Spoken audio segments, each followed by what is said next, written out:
Dear students, we'll continue from where we stopped in the last video. The servant Luca has been persuading Mrs. Popov to go out and meet the people around instead of sitting at home within the four walls, talking to no one, mourning over the death of her husband.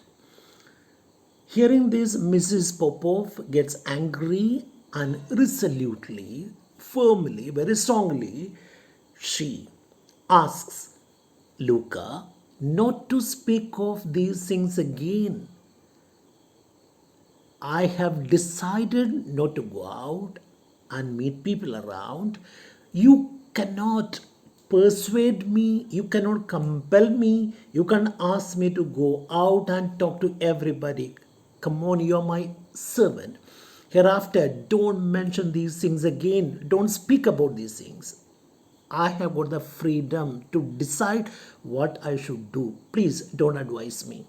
You know very well that since the death of my husband Nikolai Mikhailovich, my life is nothing to me. Absolutely nothing to me. Since he died, my husband died, my life has come to nothing. So I can't enjoy my life when my husband is gone. How can I enjoy my life? You think I live, but it only seems so. See, you see me sitting here, you think that I am living, but then I am dead, just like my husband, but only I appear to be alive. I'm actually dead. My soul is dead. My heart is dead. But you feel that, or you may get an impression that I am still living, but in every sense, I am dead. Internally, I am dead. Physically, I may be alive, but mentally, I am dead. Do you understand what I am saying? Hereafter, don't talk about those things again. Oh, that his departed soul, the soul of the departed person, my husband, that his departed soul may see how I love him. Sitting there in heaven, he must be watching how much I love him, how much I miss him. I know it is no secret to you. Everybody knows that I am missing him a lot. He'll be sitting in the heaven and watching me how much I love him still, even after his death. I know it's no secret to you. He was often unjust to me. I know that he was very bad. I know he was unfair to me, unjust to me, he was bad to me, unkind to me, but still I haven't stopped loving him. He was cruel to me. He was not faithful to me. He was not fair to me, just to me, but I shall be faithful to the grave and prove to him how I can love him. When he was alive, he was bad to me, he was unkind to me, he was unjust to me, he was unfaithful to me, but I'll show the entire world that I can continue to be faithful to him, faithful to the grave, churchyard, grave, smashana. So I'll be faithful to the grave, that means the dead person, and prove to him, show him how I can love him even though he was very bad to me. There in the next world beyond, he'll find me the same as I was until his death. So till he died, I was faithful to him. I was kind to him. I loved him so much. Even sitting in the next world, he'll find me the same. After his death, I haven't changed myself. I am the same person. I continue to love him. I miss him, though he was bad to me. Luca, the servant, asks this lady, what's the use of these words now? You talk about these things again and again and again. What's the use of talking these or speaking of these things, all these words, when you would so much rather go walking in the garden or order Toby or Willie can harness the trap and visit the neighbors. Ma'am, let me tell you something. How can you sit here within the house talking about these things instead of walking in the garden or having a horse ride? Toby is a horse, Velikan is a horse. So he's saying, he's advising her to stop thinking about her husband and instead she should have a horse ride or a good stroll in the garden, walk in the garden. When she talks about the horses, Luca asks her, Madam, what's the use of all these words? When you would so much rather go walking in the garden or order Toby or Velikan harnessed, yoked. Toby is a horse, Velikan is a horse, and you ask your servant to get ready either Toby or Velikan, which can take you to the neighbors' houses. You just go around, have a nice horse ride, take either your Toby or Velikan and visit the neighbors. They'll be happy to meet you. Hearing this, Mrs. Popo starts weeping. She expresses great sorrow. She says, Oh, how can you talk about these things? Look up, Madam, dear Madam, what's sad? In God's name, please don't weep. Please don't be so emotional. Miss Popov, oh, I am weeping. I can't control my sorrow because he loved Toby so much. You spoke about Toby, my favorite horse. Even my husband loved the horse so much. He always drove Toby, to the Koshagins or the Vlasovs. These are families, names of families, which were very, very close to my husband, the lady's husband. So she says, oh, he loved Toby so much. He always drove Toby to the house of Mr. Koshagin or the Vlasov. What a wonderful horseman he was. My husband was a wonderful, excellent, amazing horse rider. How fine he looked when he pulled at the reins with all his might, sitting on the horse. The way he pulled the reins with all his might, strength, left everybody enthralled, hypnotized, mesmerized. It was a pleasure having a look at him when he rode a horse. Toby, give him an extra measure of odds today after having a horse ride. He would always ask me to give Toby an extra measure of odds, extra food because he was his favorite. Toby was a favorite of my husband's. Yes, ma'am. Lucas says, Yes, madam, I know. A bell rings loudly. Mrs. Power shudders hearing the bell. She shudders mean she gets shocked. What's that? I'm at home to no one. So why is she getting shocked? Because to the outside world, she's dead.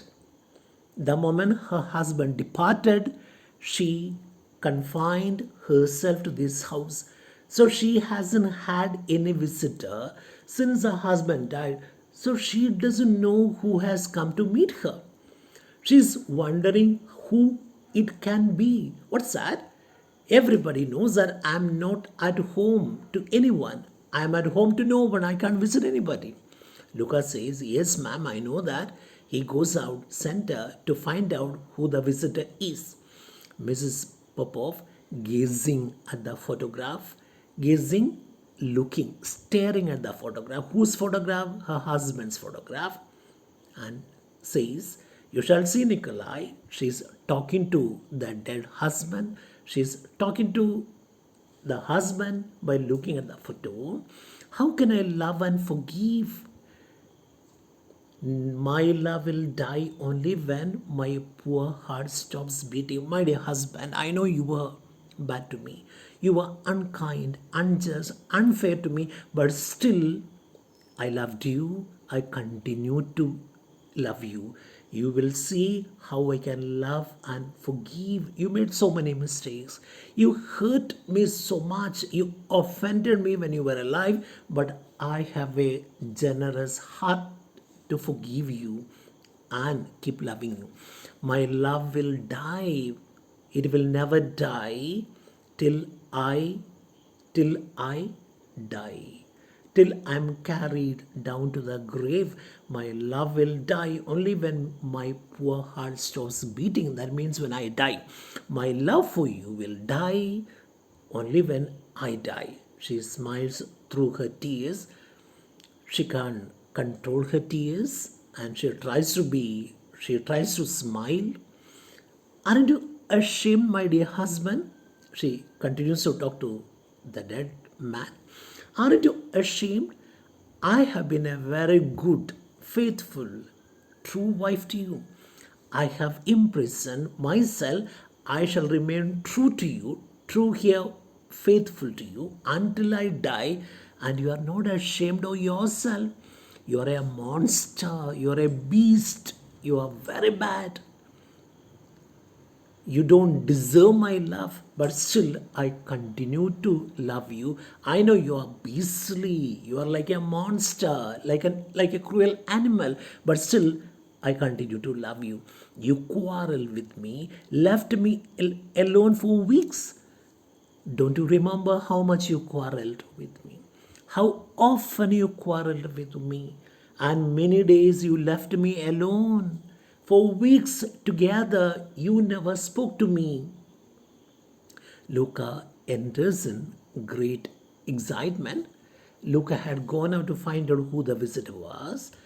Seeing the visitor, he feels excited, and Luca comes to Madam to give her the exciting piece of news. Look, oh ma'am, someone is asking for you, insists on seeing you. So Luca feels very happy. Luca feels excited to know that ma'am has got a visitor. Mrs. Popo gets angry and she shouts at the servant by saying that, did you tell him that since my husband's death I receive no visitor? Luca, ma'am, I told him, I said so, but he won't listen. He says it is a pressing matter, urgent matter. Tell him I receive no one. Just ask him to get out. Just ask him to go away.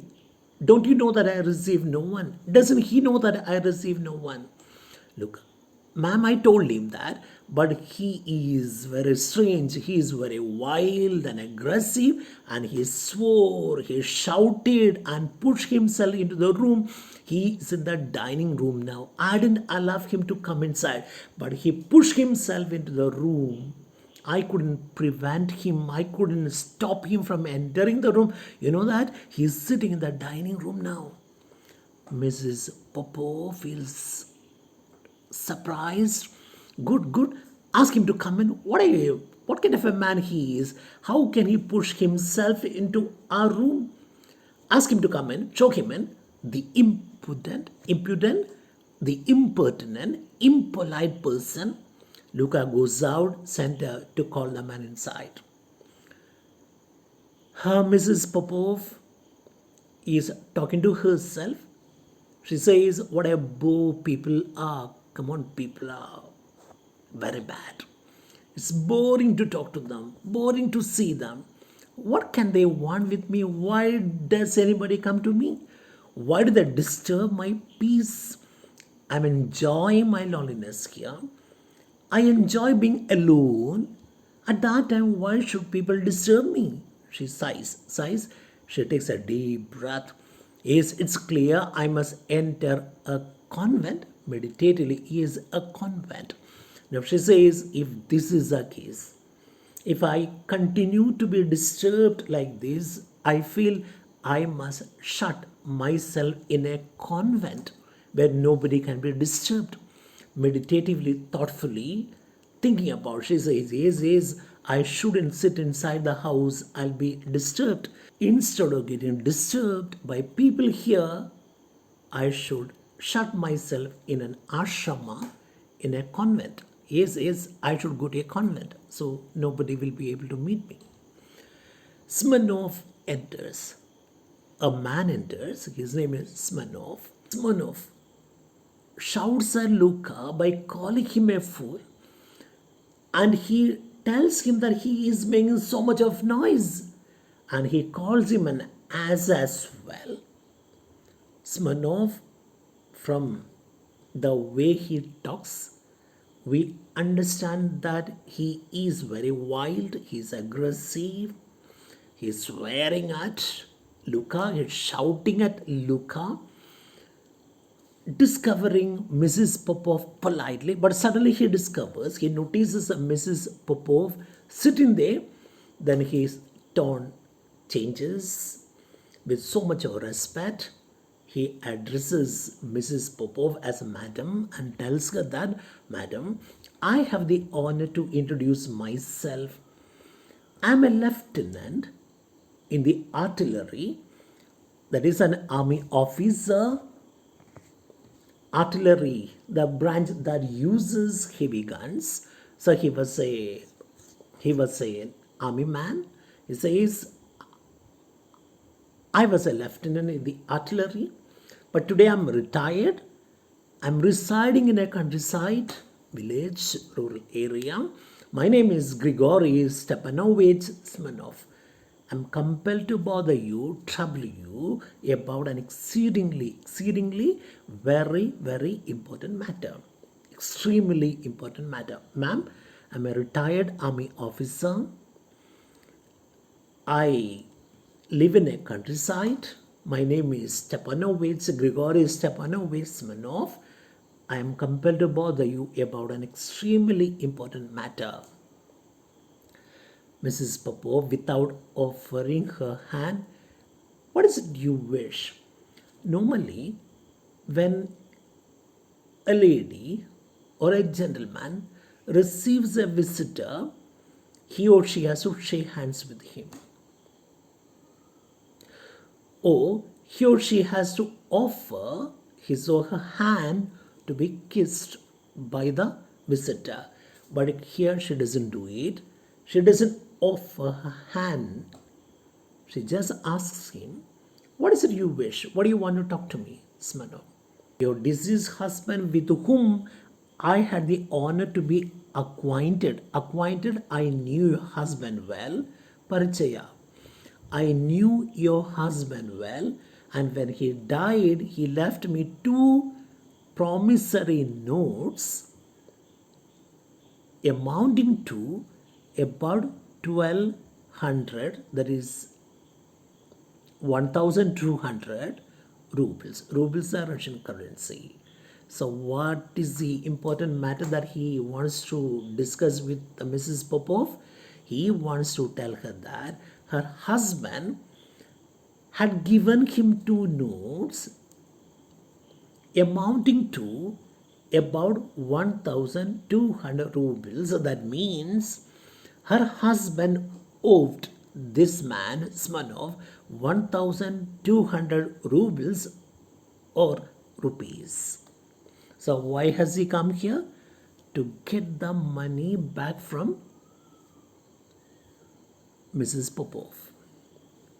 In as much as I have to pay the interest tomorrow on a loan from the agrarian bank, I should like to request, madam, that you pay me the money today.